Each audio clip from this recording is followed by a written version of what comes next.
tired. Just to open it up, proud of our guys, road win, in the conference, on the road, tough environment. Excited, especially about that defense. You know, we offensively, again, had our issues for brief moments of time that led to our defense playing 58 snaps in the first half, and on the road in their house against the fourth-ranked team or fourth-ranked offense in the country, gave up 10 points. And to me, that was the key to the ball game, was the situations that they were put in the first half by our offense and by our special teams, for them to respond, and us still have a 21-10 point lead there at halftime was crucial. And then for us to come out and kind of finish the game, I think our offense got on track a little bit, and you know, again, hats off to the defense. Turned them over twice again, and then you know, for all intents and purposes, minus that last drive when we were up by 21 with 2 minutes left, I think going into that drive they had 17 points and 380 yards, which you know, for the fourth-ranked offense at home, that's a pretty good day at the office for our defense. Offensively, again, a lot of yards, not a ton of points for as many yards as we got. So we got to clean up what and how we're doing in the red zone, and then obviously short yardage. You know, just spent a lot of time these last 2 days just reevaluating what our philosophy is, and just who we want to be, short yardage and red zone, to make sure that we're more efficient. We need to be more efficient in those two areas to go the places that we want to go. I know that the total numbers through a third of the season are really, really good offensively, but the one that sticks out to me is I think we're in the hundreds in red zone scoring, which is one of our plan to win. You know, play great defense, win the turnover battle. We're doing both of those really, really well. But score and prevent touchdowns in the red zone, we're not, and we're not doing it well on defense either. So spent a lot of time these last 2 days evaluating what we do offensively and defensively in the red zone, and then hopefully, you know, it's tough because you're down 2 days of preparation. So we played 90 snaps offensively and defensively Saturday, and we were again out on the field in pads on Sunday, right around 24, 26 hours later with a 2-hour-long practice in pads. And so our guys are, and that's what we do. That's our culture. I don't know what SMU's doing. Don't really care how they're getting ready for this game. But I know for us, we're going to put our pads on and hit each other, because that's the kind of culture that we want to bring to the table Thursday night. So with that, we'll take questions. Coach, you mentioned on Saturday. Right. It's he and I. Yeah, I know. All right, Coach. On Saturday, you mentioned immediately after the game there were some things that on the offense that you wanted to see better. Is it more that you want to be more specific on balancing between pass and run, or you just a little bit more of one or the other?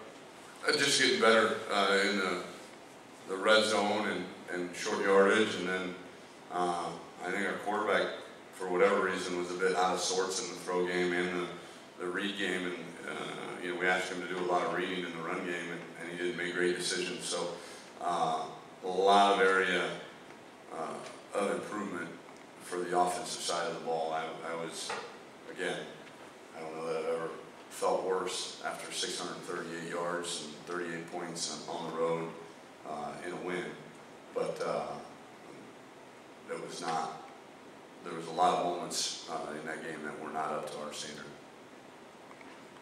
You got the microphone. Go ahead, Joseph.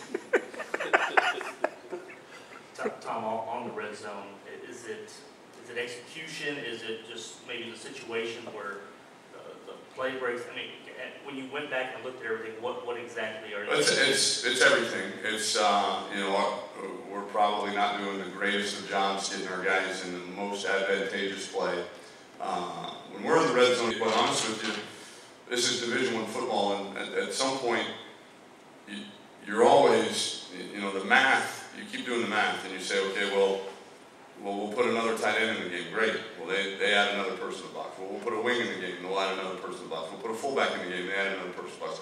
At the end of the day, the guy that's carrying the football can't block for himself. And when you're in the red zone, especially or on the goal line, because they don't have to defend the length of the field, there's going to be a free hitter. There's going to be somebody unblocked, and we've got to do a better job at the tailback position too of blowing our pads and running that guy over for 1 yard.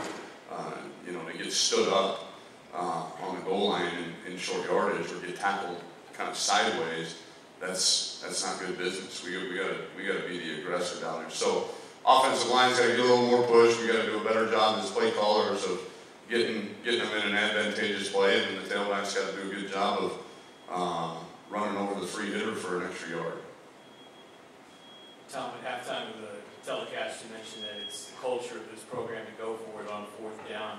What's the big key in order to get more improvement in that area and to help build that culture even more? Yeah, well, again, they're the same issues, because all of our issues, it was 4th and 1 or 4th and 2, except for the punt that the kid was poorly coached to run the football on. But the other 2 that we didn't get were 4th and 1 or 2, and so it goes back to the same short yardage issue. We just got to do a better job of those 3 things that I said, of getting more push up front and putting them in an advantageous position to get that push, and then our tailbacks going and creating a yard or 2 for us after contact. Coach, I guess how encouraging is it that you feel the way you do by your offense, yet they still put up those numbers, like you said. Greg Ward, he said he still needs to improve a lot, but yet he still puts up those numbers and he still gets recognized in the conference as player of the week. What was it? He was conference player of the week? Yeah, offense. Yeah. Is anybody going to tell me that? I did?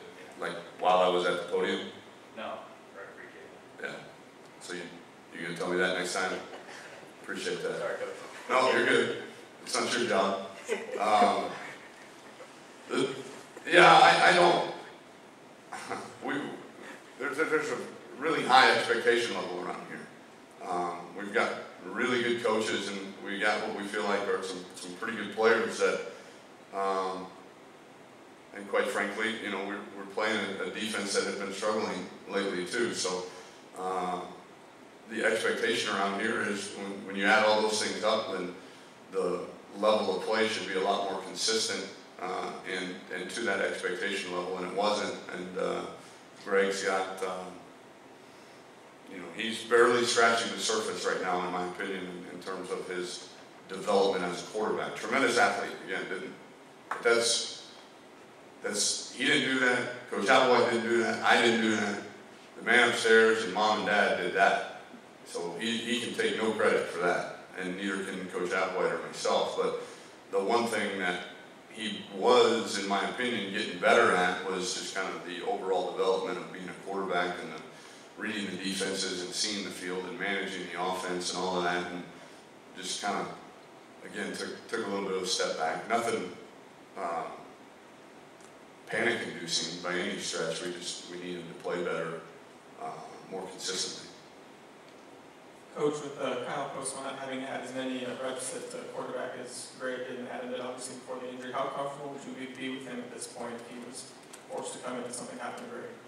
Great. He's it's weird. It's a weird dude, man. He's you put him out there, and he's gonna make some of these unbelievable throws, and like see a guy that's not even in his read, but he's open, and he throws it to him, and it just happens to be complete. And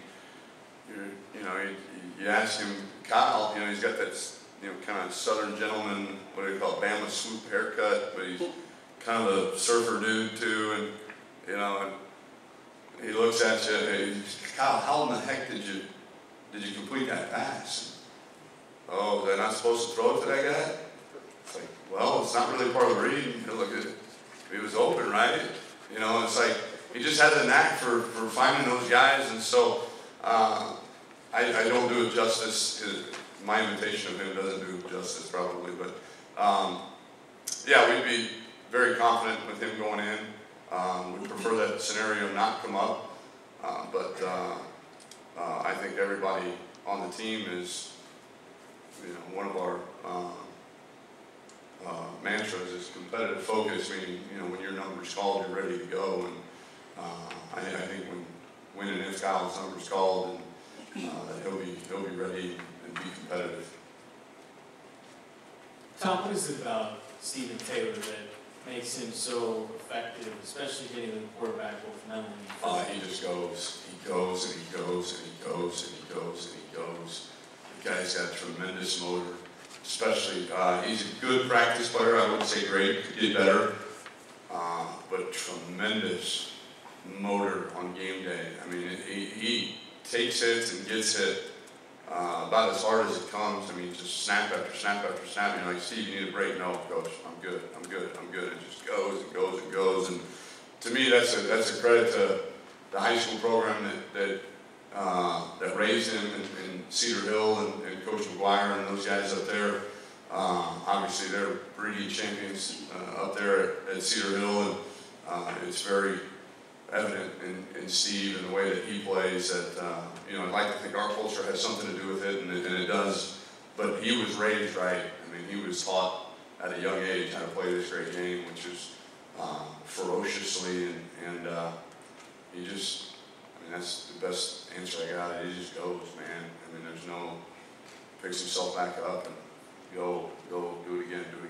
And he's a really good, fluid athlete, so he misses very few tackles, too, because he can adjust while he's running full speed. A lot of guys, even the Adrian McDonald's and the Elandon Roberts of the world, who we think are, captains, they've got to kind of come to balance a little bit to make an open field tackle. Steve has this innate ability, because he's so athletic, to kind of bend and contort at full speed and still make a tackle. Coach, you mentioned there earlier about the defensive unit.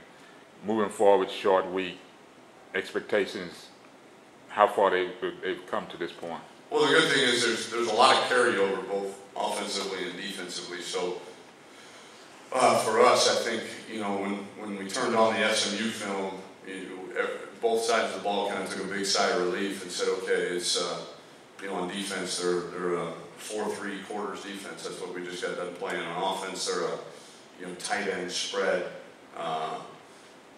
run the ball, take shots deep kind of outfit. And so they're very similar on both sides of the ball. So the expectations of our defense every week is to play great. I mean, I don't know how else to put it. We don't put any numeric measurements on that. I got done with that. I got on the bus after the game to go back to the airport. And I ride with the defense because I like riding with tough guys. I don't like riding with soft guys. So I ride with the defense, and so I'm on the defensive bus, and I said to Todd Leno, I said, did you ever think when you started in this profession 20 years ago that you would get on the bus feeling bad about 38 points and 638 yards on the road against a conference opponent and feel good about giving up 24 points and 430 yards? It's crazy, but they played great defense. The last drive excluded, which you can't. I mean, those numbers will be there forever. But for 58 minutes, played great defense. And we have that ability to do that. And now what the numbers are at the end of the day, I don't know. All I care about is us winning and keeping them out of the end zone. Tom, it looks like you flipped your tackles this week. Is that just getting some time where you're more comfortable with the guys that were, playing left or where you can? No, it was last week.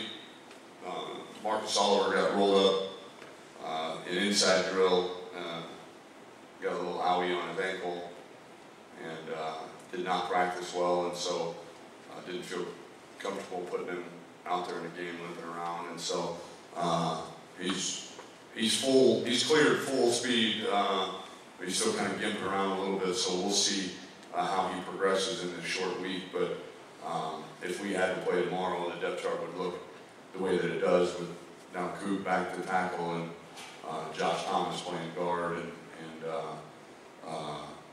Marcus Oliver being the next guy in. Tom, you just mentioned that there are some similarities and a little bit of carryover from Tulsa's offense that SMU's. In looking at SMU's offense specifically, what are some of the things that really stand out? You got to stop the quarterback. You got to stop the quarterback. You got to hem him in. You got to get pressure on him because he's a good enough thrower to. If you let him stand back there, he'll beat you with his arm. But boy, you know, if we give up, there was a couple key third downs that Tulsa converted that. We had everybody covered, and we were just, a half a man wrong in our rush lanes, and the QB kind of squirts out, and then he gets the first and slides. Well, this kid's not going to just get the first and slide. I mean, that could be a really dangerous, explosive play. And so you got to contain him. And it's probably, I'm sure, what people say about us. That the kid, you give him time, he'll probably hurt you with his arm, and. But if you're not disciplined in how you attack him, getting after him a little bit, then he'll hurt you with his feet. Any history with Chad Morris? Tons of history. In fact, yeah, we obviously know each other really well. And then when he was at Clemson and I was at Ohio State, we try to every year professional development, as you will. And so for 2 years in a row. Our offensive staffs met together. In fact, we met together before the 2013 season in the spring, and then we wound up playing Clemson in the Orange Bowl that year, and then we met again the following spring going into the 2014 season. And so we've shared a lot of ideas together, very similar philosophies when it comes to offensive football, and I've got some good thoughts from him. I'm hoping he got a few from me, and then in the off season we talk quite a bit. I consider him a friend. What's the remainder of the week look like for you guys with being in short week?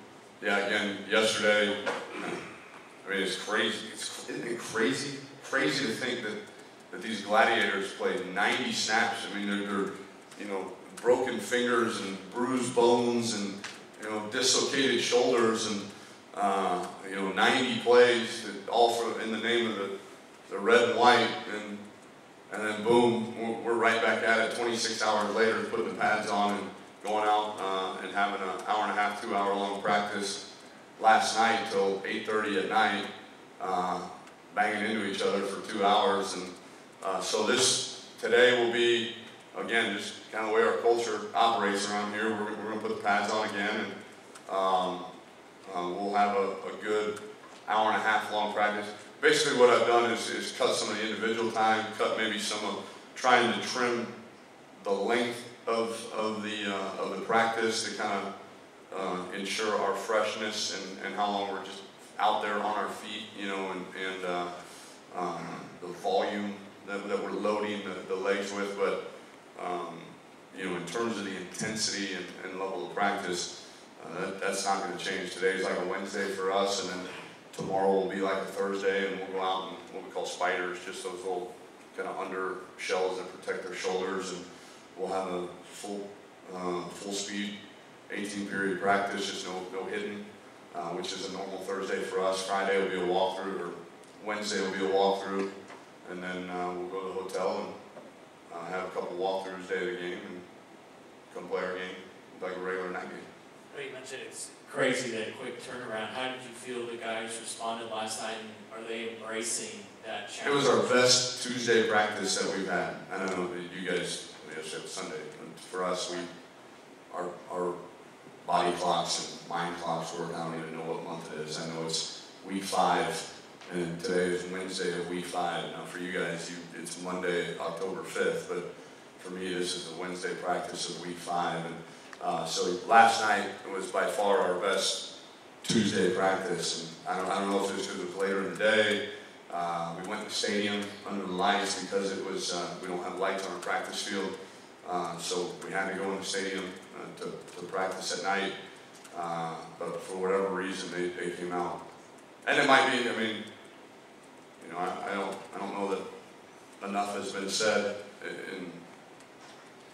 in here about, you know, this is the battle for the great state of Texas in this conference. You know, we're the only two teams in the state of Texas in this conference. And for us, this is a really, really, really big game. And because we run into these guys in just about everything we do, from recruiting to exposure to media market to you name it. You know, and we want to make sure that we have bragging rights for the entire year in the great state of Texas.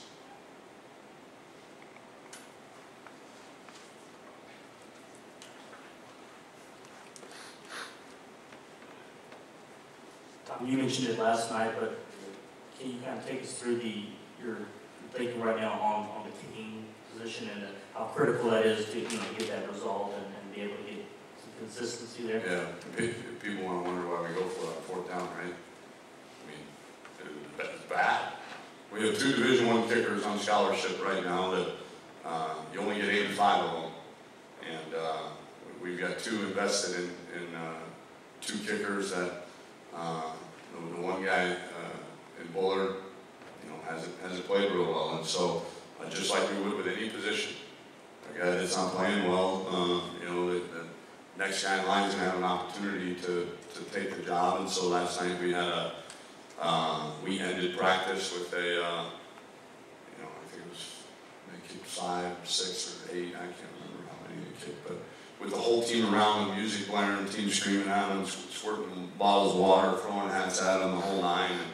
And we'll do that again today and tomorrow and make a decision on, you know, either Wednesday night or Thursday on who the guy is, who's going to be the guy that jogs out there and kicks field goals. I hate kicking field goals. I mean, I really do. And it's not because we haven't been good at them lately. It's because, again, the numbers and the percentages and the metrics tell you that, you know, somewhere in that, you know, 4th and medium to 4th and short range, if you're in field goal range, the risk reward is probably better for you to even go for it on fourth down, especially when you've got a good defense like we have. So I don't see our philosophy there in fourth down changing much, but I think the fact that we have underperformed in that area here these last few weeks hopefully gives a little bit more even credence and credibility to why we decide to go for it on fourth down. Good? Thank you. All right, go Cougs.